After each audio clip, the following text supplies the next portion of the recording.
Hey there guys, Ekene Matthew here again, and welcome to my channel. This is Mattel Trades. If you are yet to subscribe, please just do well to hit that subscribe button and you'll be subscribed. It won't cost you anything, just hit it right now. Like, I'm waiting for you. I'll give you a minute, okay? I'm waiting. Just hit the subscribe button. Thank you so much for subscribing. Yes, I'll be sharing in this video the trade I took yesterday, a live trade, and I recorded it. You just do well to watch to the end. So there is something we need to know about trading. Yeah, it's a thing of the mind. It is more of psychology than strategy. We've most of the time you see people make trading look like it's very difficult, like it's very hard to learn, or it's very hard to succeed in the trading industry. But the fact is, if you're able to like make up your mind and you decide that this is what you want to do, then it shouldn't be that difficult anymore. It is forced for you to overcome your mind and be determined that this is what you want to do and you're going to succeed in it. So it's a journey after all. So you don't have to just wish to be successful in trading overnight and just be so. You have to take those baby steps each and every day. Trading isn't. I've always said trading isn't hard. Yeah, trading isn't hard, and I am. I know it is not hard. It's just that most of the time, many professionals just use this over. They just overcomplicate things. They give so much names to one particular concept. A concept can be given 4, 5, 6 names, and you who is just coming into the industry will be so confused. So the thing, one of my aim in this medium is to try to make everything as simple and possible. Just make it straightforward that even a toddler should be able to look at this and say, "Hey, I understand it." Yeah, please, this is a figurative expression. I do not mean that is how um how good my strategy is. Okay, but the point is, it's more of just taking time to understand what you want to do and give it your time, and it's just only a matter of time and things will fall into place. So without wasting any much time, let's get into the video.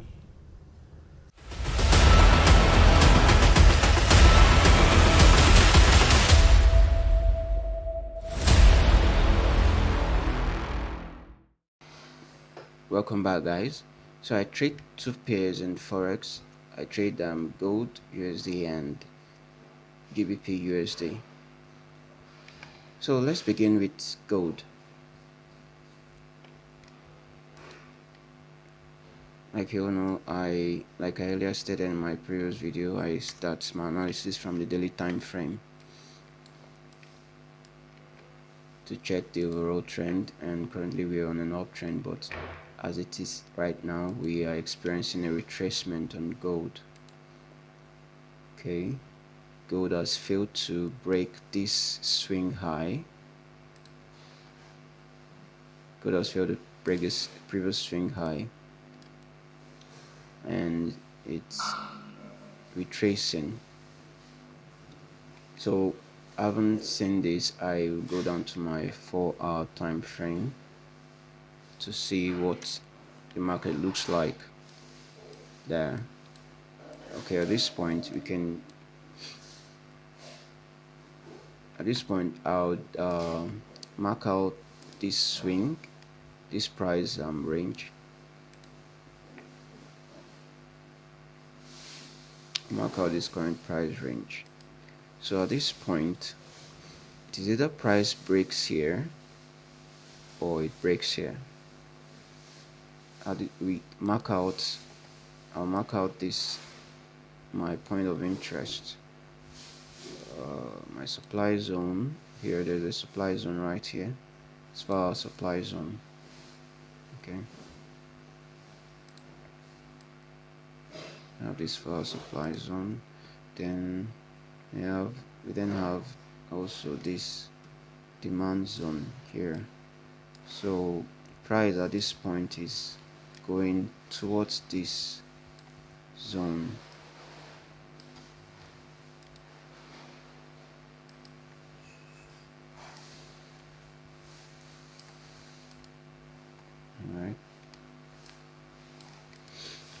Alright, so the next thing I do is to go down to my 15 minutes time frame.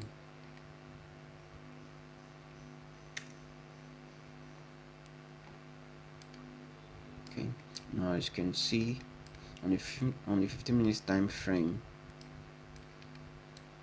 we can also then refine this guy here and also refine this.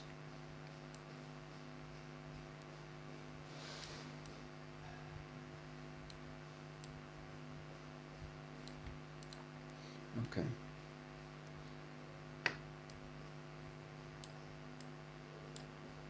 So at this point, the best thing to do is to just wait and see what price will do when it gets to this zone. Okay, so we're not supposed to tell the market what it's to do. Rather, we react to what the market does. Okay, so let's just wait and see. I haven't marked out my supply and demand zones, and like I said, I trade the supply and demand zone only. I just want to keep my trading as simple and straightforward as possible, rather than having to depend on so many other things. I only use the fair value gap as a criteria of my demand and supply zone. I don't trade the fair value gap. Okay, the same thing with liquidity and all of that. I don't use them as my point of entry. I only use them as my confirmations, that my supply or demand zones are good to go. So we then go to GBPUSD to see what's going on there. We go to our daily time frame. As of last week, my previous video, I mentioned that as at this point, since price has broken this trend line, or rather since price has tested this trend line, it took out it filled this fair value gap here and then went up a bit. Okay, then we're likely to have price continue on the higher time frame trend. Like I said earlier, we don't determine what the price is to do, rather we react to what the price does. Okay, so that is exactly what we'll be doing here, seeing what is happening currently on the daily time frame, and we'll be anticipating that price is going to continue on the higher time frame trend. I then go down to 4-hour time frame, and at this point you'd see that there is a demand zone right here. Now this is to show that there are orders resting down here. Okay, there are orders resting, and it's also an area of liquidity. Liquidity is also resting below this level, so we cannot just hold on to this and say price is going to push up. But if price should break this level, then we'll know that we are continuing on the uptrend. Okay, but if not, we might actually see price come down to this demand zone. All right, so, and if you also look at this, we would notice we have a double top here and double bottom here. Serious place for liquidity resting. So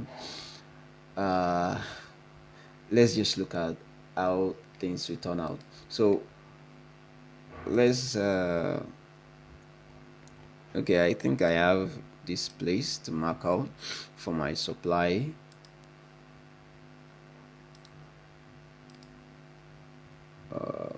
So there is a supply zone here.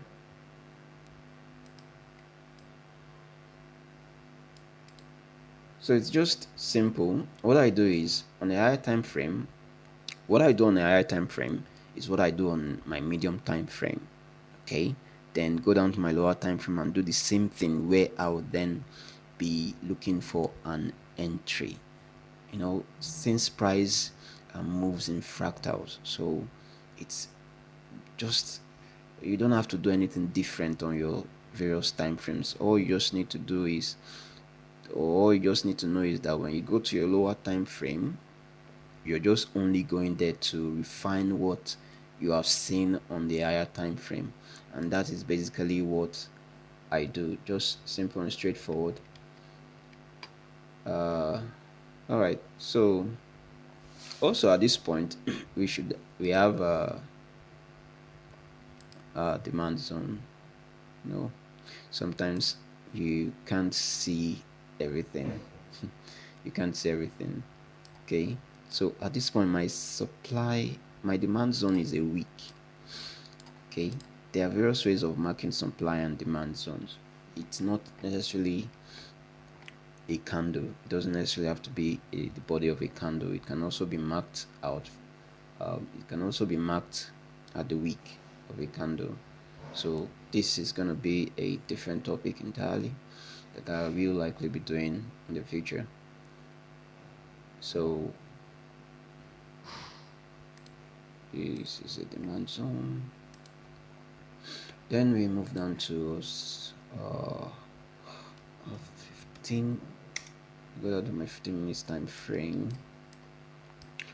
Yeah, now currently this is our recent swing point. Sorry, our recent price range. Okay.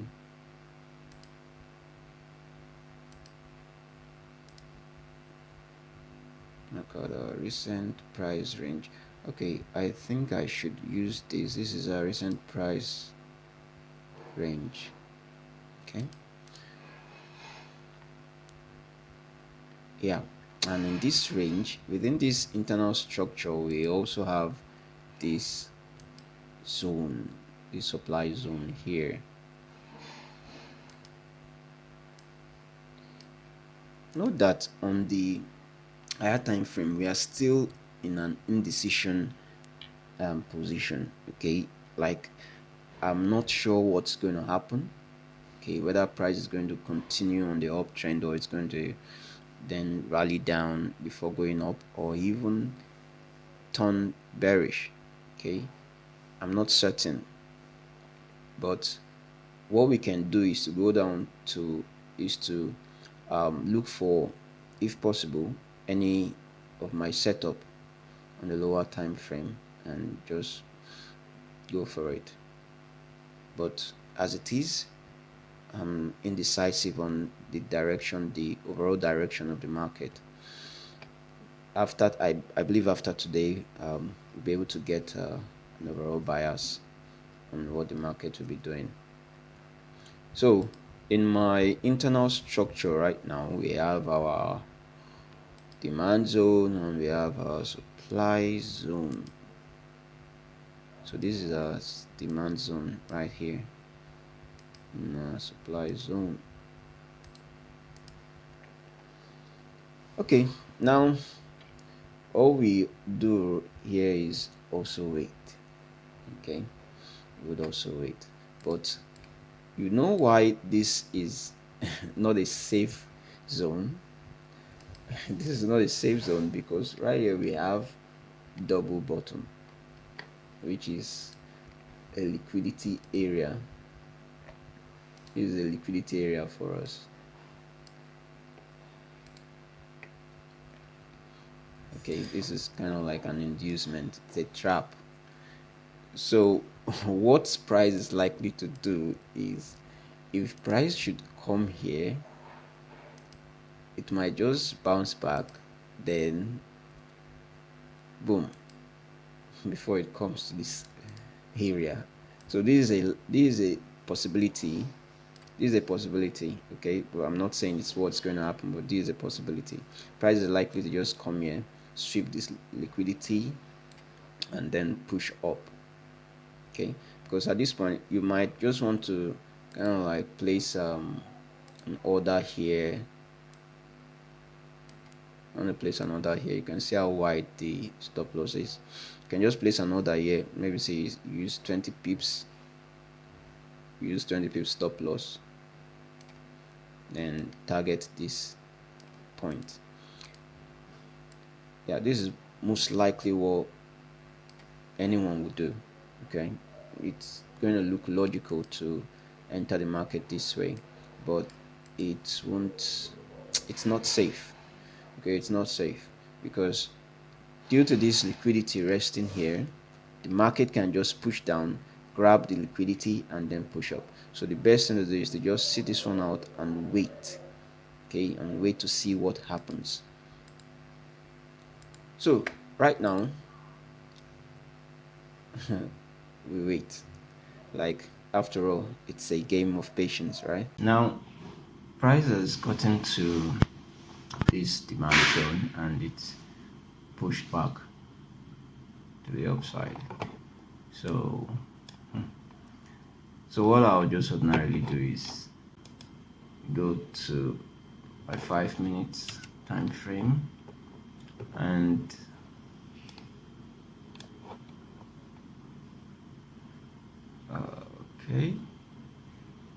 okay, so at this point we already got a break of structure. Okay, we've gotten a break of a change of character.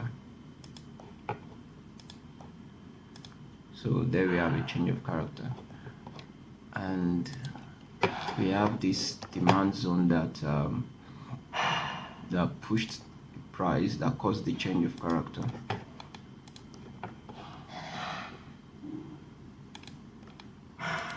Alright, now what we do is wait. We set our parameters, entry, position, just set it below this. Let's just make it 15 pips. Then we target here, this liquidity here. I'll just make it 35 pips. So I always like my prices to be round numbers, so we have this to be we have our entry to be on a psychological level, then I'll take profit, 35 pips, then my stop loss 15 pips. Alright, and I'll copy the parameters and go to my method trader and place the trade.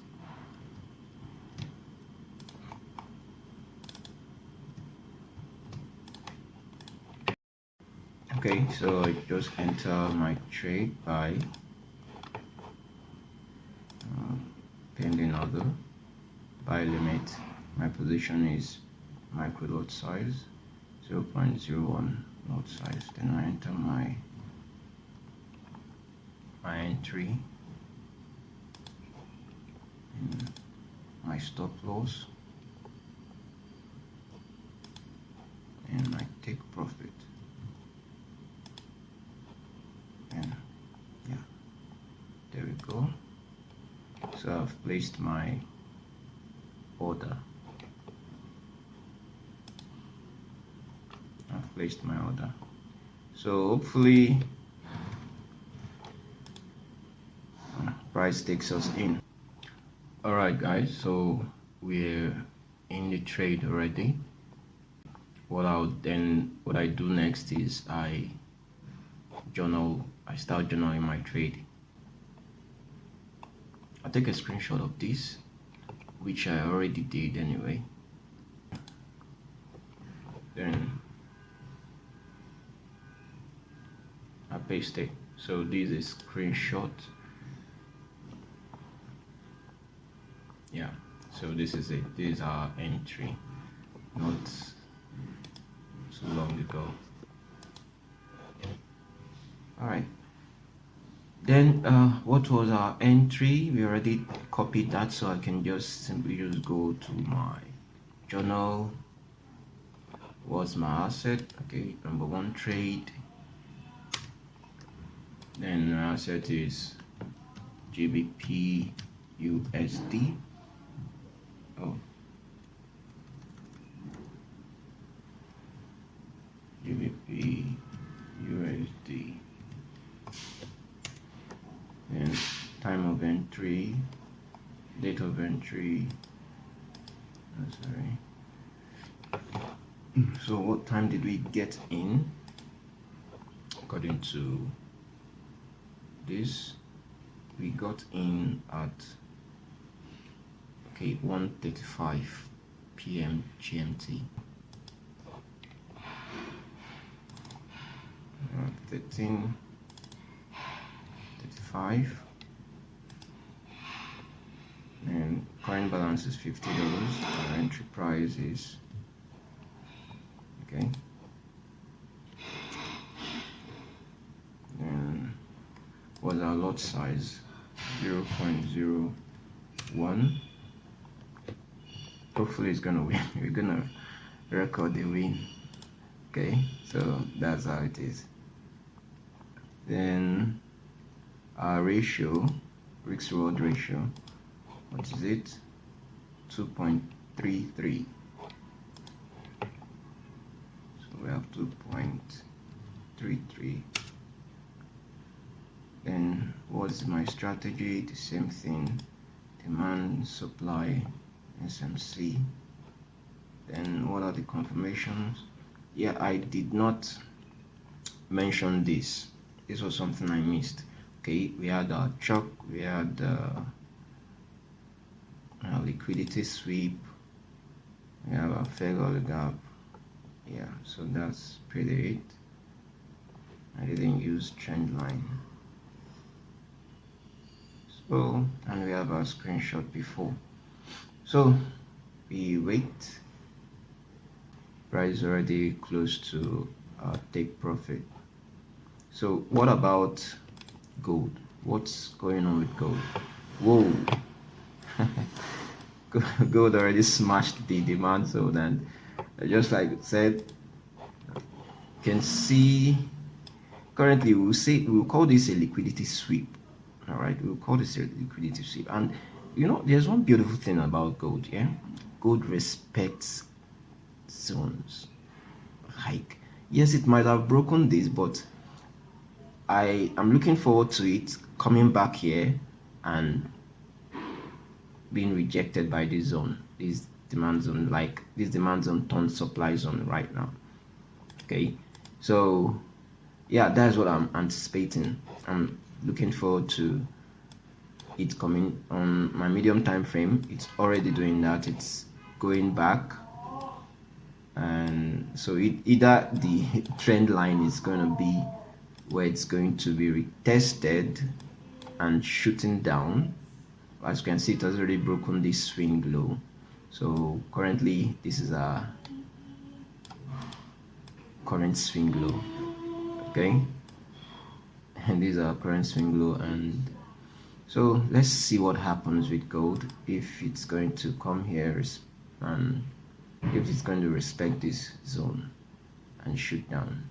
A few moments later, We've gotten to take profit, so I've got $3.5 profit. If you do your calculation right, if you're using a mini lot size, this should be $35. If you're using a standard lot size, this should be $350. I hope I'm correct.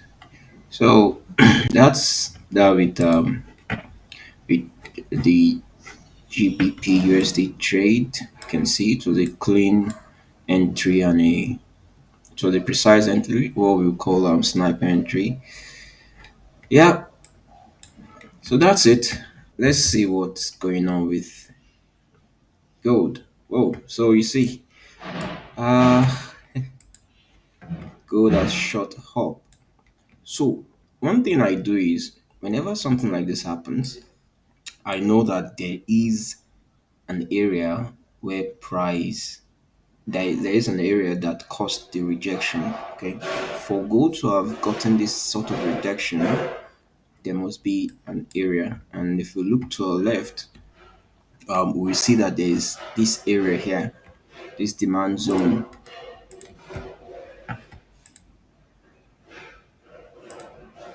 You can see, just like I said earlier, when I have this kind of demand zone, what I do is I just mark out the entire point together with the week. Okay, together with the week of the preceding candle. So here we have this.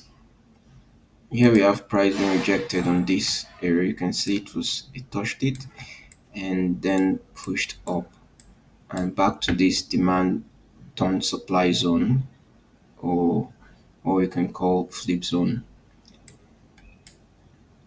Now price is we're having a bearish candle show up. If you go to a 5 minute time frame, you see we already formed like about the third candle is already forming.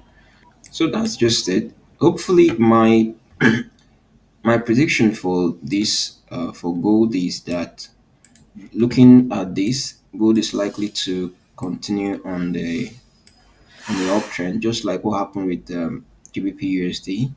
And I said you cannot just use this to determine that price is going to continue on the higher time frame trend.